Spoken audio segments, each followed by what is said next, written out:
My mother-in-law sold my wedding ring to teach me a lesson, so I ended the marriage publicly and left their family reputation in ruins.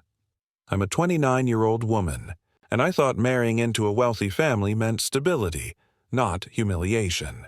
I grew up in a middle-class home where love was measured by effort, not money.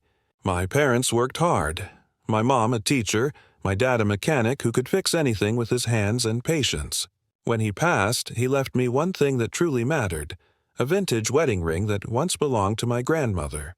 It wasn't flashy or worth much, but it carried generations of promises. When Ethan proposed, I asked him to use that ring instead of buying a new one. He smiled, said it was perfect, and I believed him. But the moment his mother Diane saw it, I noticed the first crack in her polite smile. "Oh," she'd said, her voice sugar-coated but sharp. "How quaint. I suppose sentiment has its own charm." Everyone at the table laughed lightly except me. Diane came from money, real old money kind of rich. Their home was the kind of place where silence echoed, and portraits of unsmiling ancestors lined the walls. She always carried herself like the world revolved around her refinement. And I was the outsider who'd somehow slipped through the gates. In the weeks after the wedding, Diane's comments became routine. She'd glance at my hand and say, "Still wearing that little thing? I would have thought Ethan would replace it by now." Or, "Some heirlooms should stay in the past, dear." I'd force a smile, but inside, it stung. That ring wasn't just jewelry. It was my father's last hug, the weight of his love wrapped around my finger. Ethan always brushed it off. "She doesn't mean it," he'd say. But every word she spoke chipped at me. Small cuts that bled slowly. I didn't know it yet, but that ring would become the reason everything unraveled. And when it finally disappeared, I realized Diane's words were never just insults. They were warnings. For a while, I convinced myself that things would get better, that Diane's sharp tongue was just part of her old-school personality. After all, Ethan's family looked perfect from the outside: Sunday brunches with fine china, weekend charity galas, polite laughter that sounded rehearsed. But beneath the elegance, everything felt staged, like we were actors performing in Diane's play. At first, I tried to play along.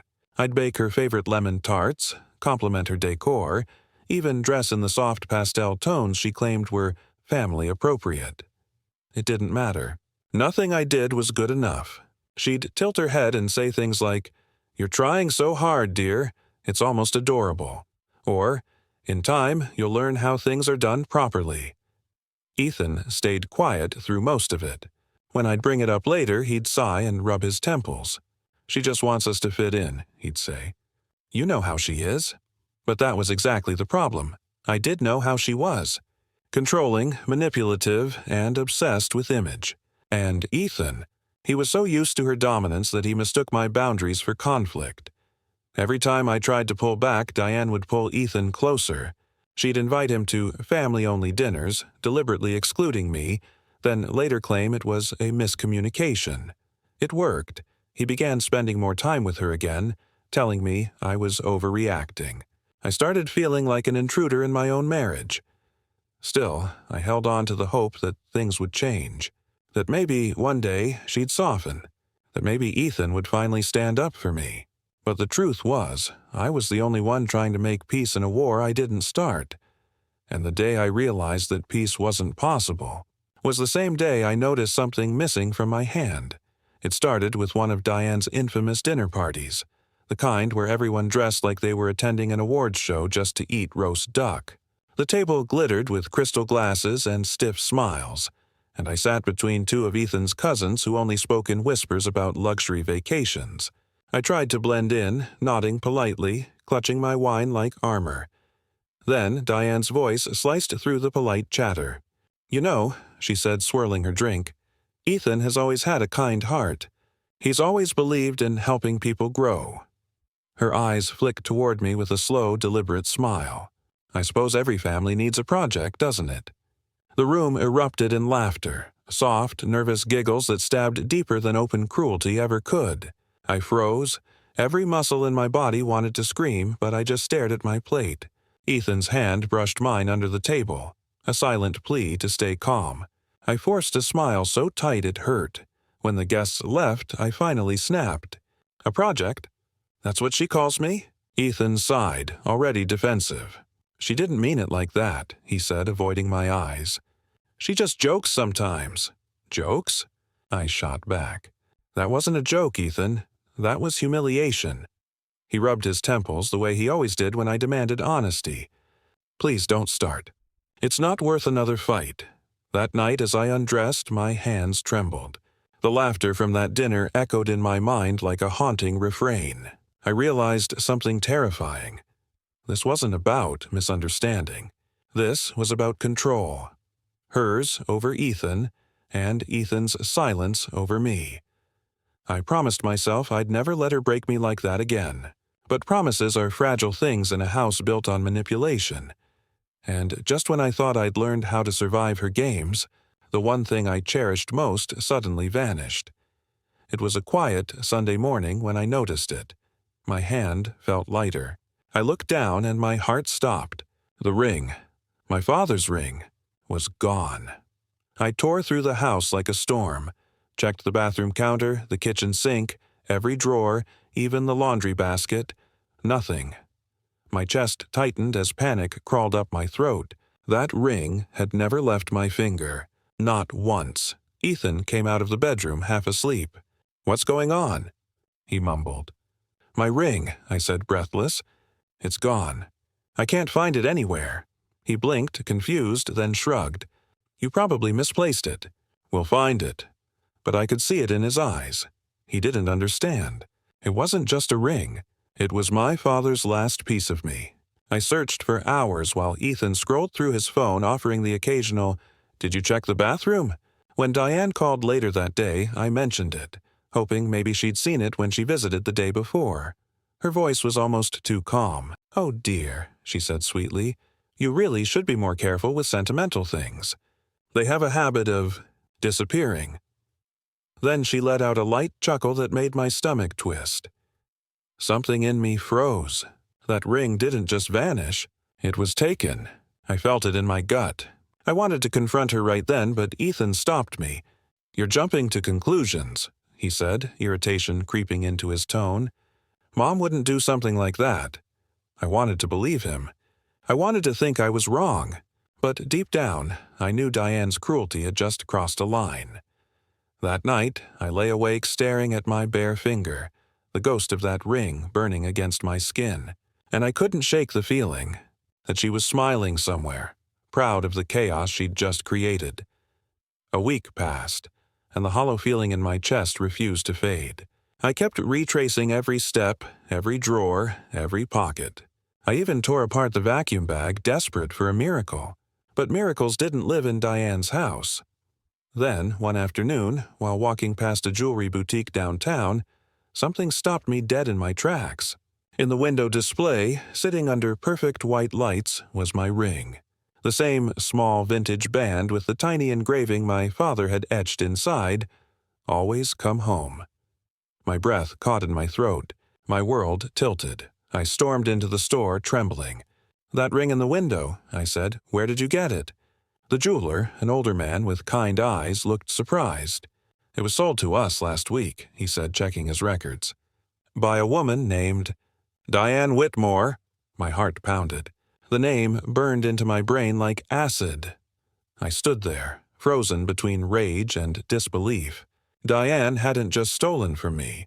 She'd sold the last thing I had from my father. For money, or worse, for power. I went home shaking, clutching the receipt the jeweler printed for me. When I confronted Ethan, he blinked like he hadn't heard me right. "She wouldn't do that," he said flatly. "You must be mistaken." I held the paper out to him. His face paled. "She must have had a reason," he whispered. "A reason?" I snapped. "She sold my father's ring, Ethan." But he just stood there, silent. No apology. No outrage. Just fear of her. That's when I realized this wasn't just a mother-in-law problem. This was a family that would rather protect their image than the truth. And if Diane thought selling my ring would teach me humility, she was about to learn what humiliation really felt like. I didn't wait for Ethan to grow a backbone. I went straight to Diane's house myself. She was sitting in her sunroom sipping tea like a queen in exile, sunlight catching the diamonds on her wrists. I stood there shaking, holding the jeweler's receipt in my hand like evidence in a trial. "You sold my ring," I said, voice trembling. "My father's ring." Her expression didn't even flicker. "Oh, that," she said calmly, setting her cup down. "Yes, I did. It was unsightly, dear, and frankly beneath the family name. I replaced it with something far more suitable." She gestured to the box sitting on the coffee table, a large, gleaming diamond ring that screamed wealth and arrogance. I could barely speak. "You sold my father's memory to buy your approval." Diane leaned forward, her tone suddenly cold. "I did it to teach you respect. You've been trying to drag my son into mediocrity with your sentimentality. This family has standards. Consider it a lesson in refinement." The air felt poisonous. My body shook, but not from fear, from fury. "You think respect is something you can buy, Diane?" I said quietly. "All you've taught me is that your love comes with a price tag." She smiled thinly. "Then perhaps you can't afford it." When I left, Ethan was waiting in the car. His face was pale. "Please," he said, "just let it go. She didn't mean it like that." I stared at him, realizing I wasn't just losing a ring. I was losing the illusion of love, of partnership, of safety. Every ounce of respect I had for him drained away in that moment. That night, I sat alone, staring at my bare finger under the dim light. And for the first time, I stopped crying, because grief was mercy, and what I felt now was something much colder, something ready to fight back. After that day, something in me went quiet. Not broken, just still, like a storm before it gathers strength. I stopped arguing, stopped explaining, stopped hoping Ethan would defend me. Instead, I smiled when Diane spoke, nodded when she criticized, and quietly started pulling away. Ethan mistook my silence for peace. Diane mistook it for defeat. Neither realized I was documenting everything. The text she sent Ethan calling me an emotional liability, the receipts from the jewelry store, the photo I took of the replacement ring she tried to pawn off as a gift. Every cruel whisper became evidence. Every insult became ammunition. Diane, feeling victorious, began pushing boundaries even further. She'd stop by unannounced, inspecting my kitchen like a manager doing inventory. "You really should get someone to clean for you," she'd say, her tone dripping in false pity. Ethan grew up in a spotless home. I'd smile and reply softly, "I'll try harder next time," just to watch her smirk. She had no idea she was walking straight into her own downfall, but while I played calm, the damage inside was real. Ethan grew colder, more distant. Dinners became silent, mornings mechanical. Sometimes I'd hear him on the phone with his mother, whispering like a teenager caught between loyalty and fear. One night I overheard her say, "She's lucky I haven't told everyone how unstable she is." That word, unstable, lodged deep in my chest. That's when I knew Diane wasn't content with taking my ring. She wanted my reputation too. She wanted to erase me, rewrite me as the problem, the outsider who didn't belong. But what she didn't realize was that I'd stopped trying to belong a long time ago. I wasn't planning to survive her world anymore. I was planning to burn it down and make her watch. Diane loved two things above all: the way people looked at her and the quiet that followed when she controlled a room. So when she announced a grand charity gala, black tie, fundraising speeches, the whole social climbing charade, I felt something cold and precise click into place inside me. If she wanted a stage to perform her perfect family, I'd give her a stage she'd never forget. I spent the weeks before the gala like a surgeon prepping for surgery. I visited the jeweler again, asked for notarized statements and timestamps. I printed receipts and copied ID details. I recorded conversations where Diane slipped into that familiar honeyed cruelty. I even found a witness, a woman from the boutique who remembered the exchange and agreed to come forward if needed. Each paper I put into a manila folder felt heavier with possibility. I practiced my calm in the mirror. No tremors, only the flat line of someone who'd already crossed the point of no return. Ethan kept asking if I was sure I wanted to do this in public. "It'll be messy," he said, voice low in our bedroom. "It'll ruin her." "It already ruined me," I replied, buttoning my dress with steady fingers. "I'm not here to ruin her. I'm here to show the truth." He looked away, guilt and something else flickering across his face. Fear, maybe, or the dawning realization that he'd been protecting the wrong person. The night of the gala arrived with the kind of brittle glamour Diane loved. Chandeliers breathing light onto silks, waiters moving like clockwork, laughter rehearsed to perfection. I walked in with the folder hidden under my clutch and felt eyes skim me, curious, condescending, hungry. Diane floated toward me in her crown of pearls, lips painted the exact shade of disdain. She reached out to hug me, and the skin on my arm prickled at the contact. As the keynote speech was announced and the room quieted, Diane's smile widened. She believed the night was hers. I stood at the back, palms slick, heart steady. When the host called for the family to stand for a toast, Diane glanced in my direction with a smug little nod. I stepped forward. The clinking of glasses echoed like tiny hammers in my chest as Diane stood center stage, glowing under the chandeliers. "Family," she began, voice smooth as champagne, "is about legacy, respect, and knowing your place in the world."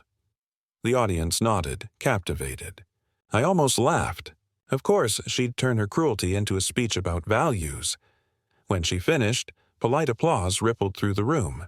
That was my cue. I stepped forward, heels clicking against the marble floor. The sound made Diane turn, irritation flashing in her eyes. "Oh," she said softly, "you decided to join us after all."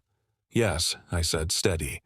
"I thought this was the perfect time to return something that belongs to me." Murmurs spread across the room as I pulled the folder from my clutch. I laid the jeweler's receipt, transaction record, and notarized statement across the table in front of her. "These," I said, "are the proof that you sold my wedding ring. The one my late father gave me. You said it was to teach me a lesson. Well, here's what I learned. Real family doesn't destroy what others love just to feel superior." Gasps rippled through the crowd. Diane's painted smile cracked like porcelain. Ethan looked like he'd stopped breathing. "You're making a scene," Diane hissed under her breath. "No," I said, my voice rising just enough to reach the guests. "I'm telling the truth. Something your family seems allergic to." I slipped off the massive diamond ring she'd replaced mine with and placed it on the table beside the papers. "You can keep your reputation jewelry. I'd rather keep my integrity." The silence that followed was heavier than any scream. Faces turned. Phones came out. Ethan muttered my name, but I didn't look at him. I just turned, lifted my chin, and walked through the crowd of stunned guests as whispers exploded like fire behind me. For the first time in months, the air felt clean. But I knew this wasn't the end. Truth rarely ends quietly.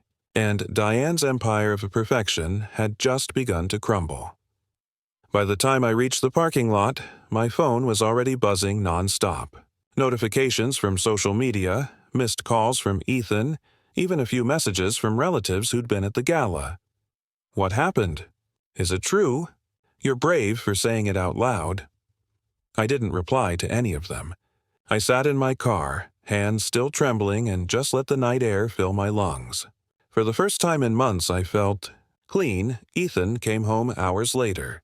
He looked wrecked, tie undone, face pale, the kind of man who'd watched his world collapse and still didn't know who to blame. "You humiliated her," he said quietly. "In front of everyone." I stared at him. "No, Ethan, she humiliated herself. I just showed them the truth." He ran a hand through his hair. "You've ruined our family's reputation."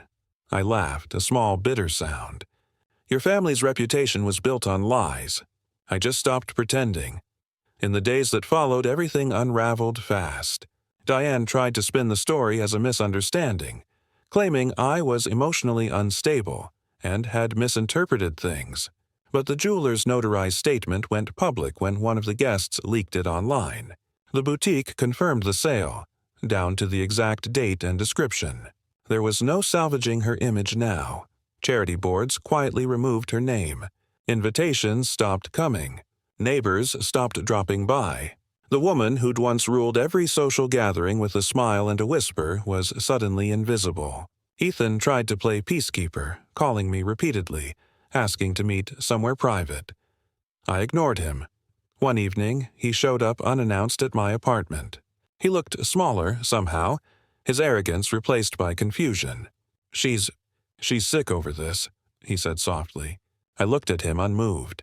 So was I, Ethan. But the difference is, I got better. As he stood in the doorway, speechless, I realized something I hadn't before. I wasn't angry anymore. Just free. And Diane, for the first time in her life, was trapped in the cage she built for everyone else. Weeks passed, and the fallout deepened like a slow, quiet storm. Diane's name had become social poison, whispered at luncheons, avoided in board meetings, erased from charity rosters. The same people who once clung to her for status now crossed the street to avoid her gaze. Her reputation, the thing she'd built her whole identity around, was gone. Ethan's career took a hit, too. His firm didn't fire him, but he was quietly pushed aside. No clients wanted the ring scandal husband. Every conversation he had was steeped in pity. He'd call sometimes, voice small and cracked. "You don't know what this did to her," he'd say. "She barely leaves the house." I'd pause, then answer softly. Now she knows what it feels like to lose something that defined her. Meanwhile, I rebuilt. I used the savings I'd set aside and the compensation from selling our house to start something small but meaningful. A jewelry business that specialized in restoring and remaking vintage pieces. I called it Reverie and Root, a tribute to my father's craftsmanship and to what had been taken from me. I learned how to design, how to polish, how to create something beautiful out of what was once broken. Every order I completed felt like stitching myself back together. Customers began sending me their own stories. Lost heirlooms, stolen memories, rings that no longer fit after heartbreak. I realized I wasn't just selling jewelry, I was selling healing. Occasionally, I'd see Ethan's car parked outside my shop, engine running like he wanted to come in but couldn't face me. Once, I caught his reflection through the glass. Our eyes met, just for a second, and I saw regret, the kind that arrives too late. I didn't wave. I didn't hate him either. Hate was still a kind of tether, and I'd already cut mine. But as I turned back to my workbench, polishing a new ring under the warm light, I couldn't help but smile at the irony. The same symbol they tried to destroy had become the foundation of my freedom. Months later, I woke to a quiet morning, the kind where sunlight drips through the curtains and the world feels still. My life had changed completely. No mansion, no pretenses, no high society brunches, just my small studio, the hum of tools, and the scent of coffee. And for the first time in years, that was enough. I often thought about that ring, not as something lost, but as something that set everything in motion. Diane's betrayal didn't just take a piece of jewelry. It tore open every illusion I'd been clinging to. I used to think love meant endurance, that family meant sacrifice. But now I understand something deeper. Peace isn't earned through tolerance. It's built through boundaries. Ethan sent one final email. He said Diane wasn't doing well, that she'd withdrawn completely from public life, that he wished things had been different. I read it twice, then deleted it without replying. Some closures don't need words. Some peace comes from silence. That weekend, I took a drive to my father's favorite spot by the lake. I sat by the water, holding a small replica of the old ring I'd designed myself. Same engraving, same worn edges. It wasn't the original, but it carried the same promise. Always come home. I slipped it onto my finger, not as a symbol of marriage or memory, but of survival, of everything I rebuilt when they tried to break me. The wind brushed against my face, soft and forgiving, and for the first time, I didn't feel the need to look back. Sometimes, I thought, people try to teach you lessons through cruelty, but the real lesson, the one they never expect, is learning how to rise without them. And as the sun sank behind the lake, I smiled, because I hadn't just lost a ring, I'd found myself.